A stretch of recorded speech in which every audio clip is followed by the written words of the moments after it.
జయ శ్రీరామ్. చూడండి, రామకోటిని రాయండి.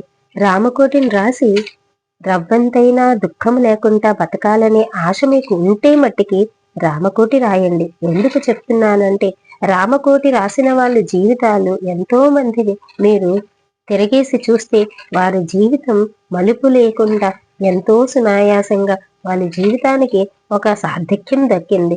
అలాంటి రామకోటిని మీరు రాసి మీ జీవితంలో రవ్వంతైనా కష్టం లేకుండా గడపాలని అనుకుంటే మట్టికి రామకోటిని రాయండి. మీ రాతను మార్చుకోండి.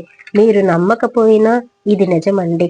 ఎంతో మంది మహానుభావుల గాథలు గాని వింటే, రామకోటి రాసిన వారి గాథ మీరు చదివి ఉంటే వారి యొక్క జీవితం ఏ విధంగా సాగింది, ఎలా సాగింది, వారు ఏ విధంగా భగవంతుని సన్నిధికి చేరుకున్నారనేది మీరు తెలుసుకోగలుగుతారు. అలాంటి రామకోటిని రాసుకునే అవకాశాన్ని భగవంతుడు మనకి కలిగించినందుకు మనం తప్పనిసరిగా ఉపయోగించుకోవలసిందే. ఏ ఒక్క రోజైనా మీకు రామకోటి రాయలేదు అని బాధ అనిపించిన రోజు, ఆహా ఇది కదా భక్తి అంటే అని సంతోషాన్ని కూడా పొందండి. నిజంగానే రామకోటి రాస్తే మీకు దుఃఖం ఏ విధంగా వస్తుందో చెప్పండి.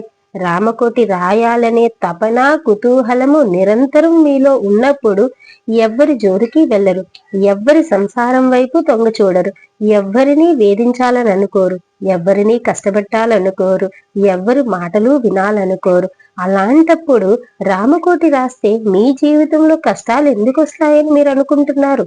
నిరంతరము రామకోటి రాయాలని ఆలోచనలోనే ఉంటారు మీరు ఎప్పుడూ కూడా.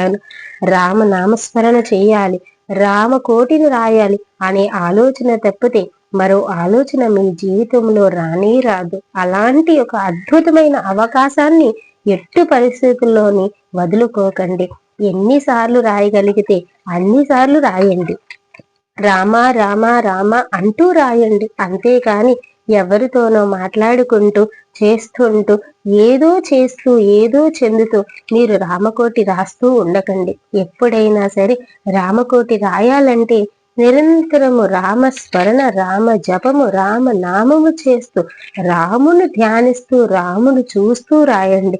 ఇలా ఖాళీలు ఎందుకు వదిలానంటే, నేను ఆ రోజు దేవుడి సన్నిధిలో ఉన్నాము అంటే దేవుడికి సేవ చేసుకునే రోజుల్లో ఇలా రాయటం అవ్వలేదు. నాకు ఇదే పని కాదు. సంసారంలో ఉంటూ ఇలా భగవంతుని చేరుకునే అవకాశం మనకి భగవంతుడు 2 అక్షర రూపంలో కలిగించినాడు.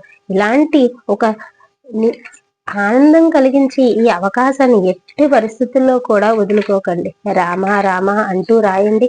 నిరంతరము రామ జపము చేయండి. రాముల్లో